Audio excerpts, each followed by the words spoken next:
Hi everyone, hope you are fine. Welcome to my YouTube channel.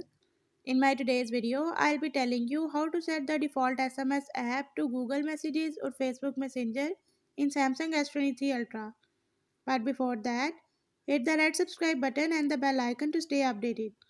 Now watch this video and you will learn how to set the default SMS app to Google Messages or Facebook Messenger.